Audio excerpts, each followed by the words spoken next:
बिस्मिल्लाहिर्रहमानिर्रहीम, अस्सलाम वालेकुम। मैं हूं हारून अब्बासी। नाज़रीन इकराम, इमरान खान साहब के खिलाफ पिछले चंद हफ्तों में जो कुछ कार्रवाइयां सामने देखने को मिली हैं, पिछले खास तौर पर 2 दिन पहले जमान पार्क के बाहर जो कुछ देखने को हमें मिला है, उसकी मिसाल पाकिस्तान की तारीख में नहीं मिलती।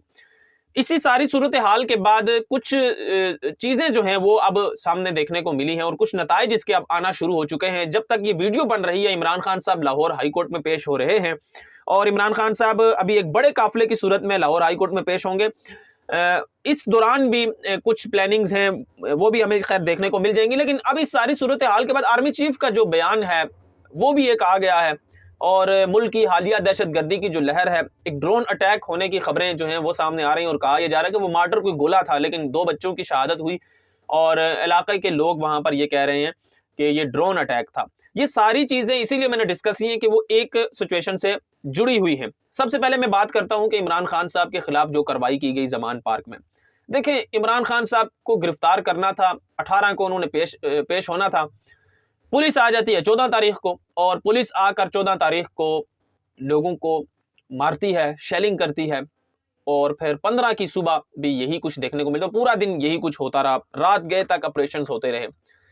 15 को अदालत ने हुक्म दे दिया रात को कि अब ये सुबह तक ऑपरेशन रोक दिया जाए और फिर इमरान खान साहब मूव होंगे और पुलिस को दोबारा से इस तरह की जरूरत खुद ही खैर नहीं करने को मिली। अब इस सारी सूरत हाल में जिस तरह के उन कारकुनान ने जो सरप्राइज दिया है, पूरी एक जो फोर्स ले आए थे, ये चंद शहरों की पूरी पुलिस उठाकर लाहौर में ले आए थे, उनको जिस तरह से पुश बैक किया, फिर रेंजर्स को पुश बैक किया। पाकिस्तान की तारीख में इस तरह की अवाम और इस तरह के कारकुन नहीं मिलते। देखें, बहुत थोड़े लोग थे जो लड़ रहे थे और वो इस तरह लड़ रहे थे और खौफ के जो बुत है उन्होंने तोड़ दिया और इमरान खान साहब ने उनके दिलों से खौफ निकाल दिया है। अब उनका साथ देने के लिए फिर रात को बहुत बड़ी तादाद में वहां पर अवाम का जम्मे गफीर था, सर ही सर नजर आ रहे थे। हमारे कुछ दोस्त वहां पर मौजूद थे, वो फुटेज दिखा रहे थे, सर ही सर वहां पर मौजूद थे। खैर, आपने सोशल मीडिया पर देख लिया होगा। तो ये क्या मैसेज दिया जा रहा है? ये मैसेज दिया जा रहा है कि अवाम मानने के लिए तैयार नहीं है। पाकिस्तान के जो करता धरता है और खास तौर पर ये जो पीडीएम की हुकूमत आई है, इनके जो अजाइम हैं या इनकी जो प्लानिंग्स है वो अवाम के लिए सूटेबल नहीं है और अवाम नहीं मान रही। वरना पाकिस्तान की तारीख में कभी भी इस तरह की मिसाल नहीं मिलती कि कोई लीडर को गिरफ्तार करने के लिए पुलिस आए, रेंजर्स आए, उनको गिरफ्तार करना चाह रहे हो और अवाम इस तरह सामने सीसा पलाई दीवार की तरह खड़ी हो जाए। पाकिस्तान की तारीख में कम से कम इस किस्म के वाकयात आज तक कभी भी रिपोर्ट नहीं हुए।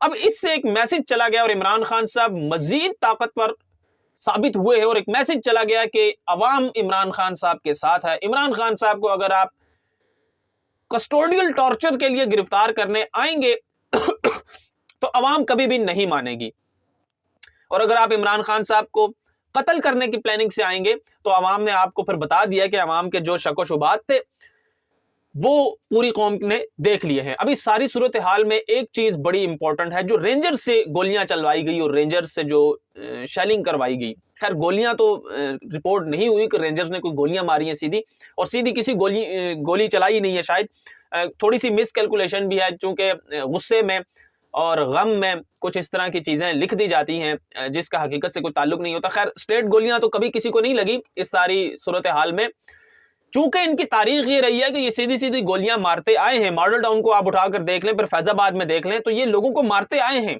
अवाम को गोलियां मारते आए हैं।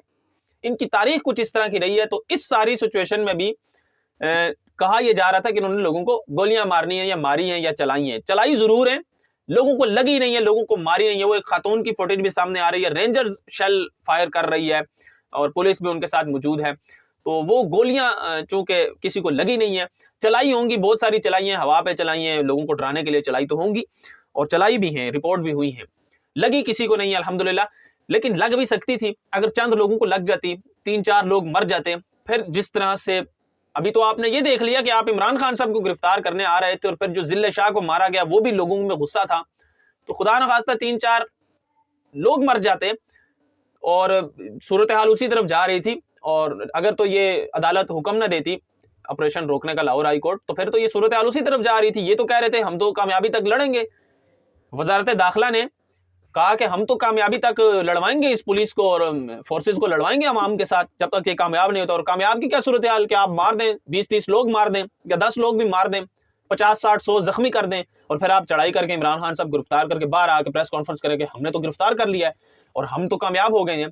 तो इस तरह कभी भी मुल्क नहीं चलते, इस तरह कभी भी शहर रियासतें नहीं चलती, इस तरह बदअमनी जरूर पैदा होती है। ये मैं इसलिए कह रहा हूं कि आर्मी चीफ की एक स्टेटमेंट आई है कि मुल्क में जल्द ही अमन व अमान कायम कर दिया जाएगा। अब ये स्टेटमेंट जो है फोर्सफुली स्टेटमेंट के जुमरे में आती है कि अमन व अमान कायम कर दिया जाएगा। अब इससे देखा यह जाए कि अमन व अमान कायम कर दिया जाएगा तो वो तो फिर इस तरह कर लिया जाए कि इलेक्शन करवा दें, उसके बाद जो अवाम, क्योंकि अवाम सुप्रीम है ना, सुप्रीम तो कोई इदारा नहीं है, अदालतें सुप्रीम तो नहीं है कि जो अवाम के फैसले करेंगी, अवाम सुप्रीम है, अवाम इलेक्ट करती है और फिर उसके बाद से आगे सारी चीजें चलती हैं। अगर कोई ये समझता है कि कोई इदारा सुप्रीम है या सुप्रीम कोर्ट कोई सुप्रीम है, मुल्क के फैसले करेगी या कोई अदालत करेगी, तो ये गलत है। ये कॉन्स्टिट्यूशनल जो पाकिस्तान का कॉन्स्टिट्यूशन है ये उसके खिलाफ वर्जी है। अगर तो कोई ये बाकायदा कहता है और इस पर अमल दरामद करता है तो वो डायरेक्टली या इनडायरेक्टली वो तो उस पर आर्टिकल 6 लगना चाहिए, क्योंकि कॉन्स्टिट्यूशन पाकिस्तान का ये कहता है कि पाकिस्तान की सुप्रीम पावर जो है वो अवाम है। तो अवाम के पास ये सारा मसला लेकर जाएं, और इमरान खान साहब भी यही कह रहे हैं कि ये जो सारा मसला है ये अवाम की तरफ ले जाएं ना। आप क्यों लड़ रहे हैं और आप इस तरह की चीजें पैदा कर रहे हैं? अवाम को दे दें फैसले का हक, इलेक्शन करवा दें, और इलेक्शन करवाने के बाद दूध का दूध और पानी का पानी हो जाएगा। जो इकोनॉमी बैठ गई है और हालिया दहशतगर्दी की जो लहर पाकिस्तान में उठी है, उस सारी चीज की जिम्मेदारी सिर्फ एक पॉलिटिकल डिस्टेबलाइजेशन की तरफ जा रही है।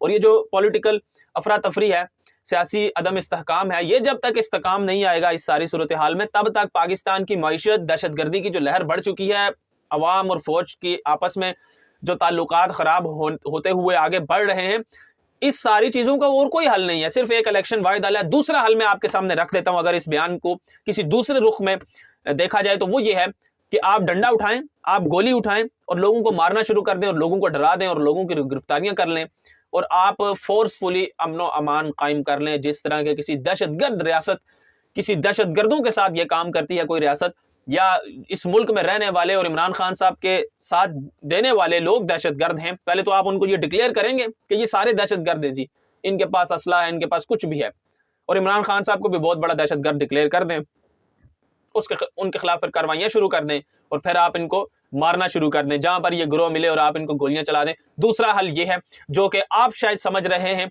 या ये मौजूदा हुकूमत जो है इनके लोग इनको बता रहे हैं कि ये हल सबसे बेहतर है या आपको बचाने के लिए, तो याद रखिएगा, आपको मुझसे ज्यादा बेहतर पता होगा कि ये जो हल है ये रियासतों को कमजोर करता है। कोई भी शहर, कोई भी रियासत इस तरह नहीं चल सकती, और खास तौर पर पाकिस्तान में जो अब सूरत हाल पैदा हो चुकी है, इस तरह का किसी किस्म का कोई इकदाम, मैं अभी जिक्र कर रहा था कि वो अगर चंद लोग वहां पर मर जाते तो इतना बड़ा इंतशार पैदा होता कि चीजें इमरान खान के साहब के कंट्रोल से भी निकल जाती, क्योंकि लोग जो है खौफ का बुत तोड़ चुके हैं, लोगों को तो खौफ ही नहीं है।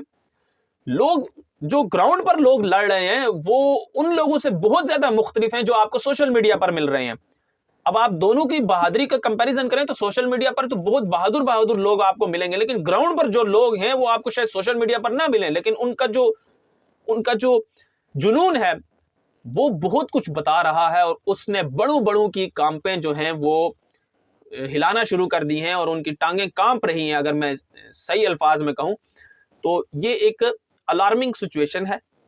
दूसरी तरफ मुल्क में जो दहशतगर्दी पैदा हो चुकी है, ड्रोन अटैक की खबरें आ रही हैं, और बाद में तो कहा है कि वो मार्टर कोई गोला है वहाँ पर लोगों ने जो बताया है, और वो जो औजार मिले हैं वो भी सोशल मीडिया पर गर्दिश कर रहे हैं। वो कहा यह जा रहा है कि ये तो ड्रोन कोई मिसाइल है और इसमें इलेक्ट्रिकल वायरिंग हुई है, तो अगर कोई बारूदी गोला वगैरह होता है उसमें तो कोई इलेक्ट्रिकल वायरिंग वगैरह नहीं होती जो कंट्रोल होती है, तो ये तो इलेक्ट्रिकल वायरिंग तो वहीं पर कंट्रोल होती है कि किसी ड्रोन से या मिसाइल से इसको, किसी जहाज से मिसाइल को दागा जाए, उसके लिए ये काम आती है। तो खैर ये भी आ रहा है, लेकिन वहाँ पर जो है कम्युनिकेशन टेलीकॉम निज़ाम ना होने की वजह से कोई मुसद्दक़ा इतलात नहीं आ रही, लेकिन कहा यही जा रहा है कि कोई ड्रोन अटैक ही हुआ है और 2 बच्चे जो हैं शहीद हुए हैं। 5 साल की दोनों की उम्र है, दोनों कज़न हैं, वो इस दुनिया से चले गए हैं। ये बहुत ज़्यादा ही अफसोसनाक सूरत हाल है।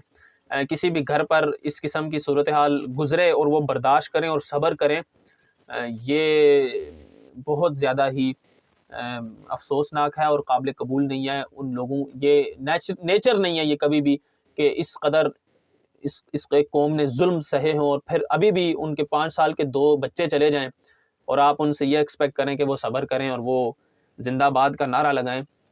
ये बहुत ज़्यादा ही मुश्किल है। मुझे अपने दुआओं में याद रखिएगा। इजाज़त दीजिए, अपना बहुत सारा ख्याल रखिएगा। अल्लाह हाफिज़।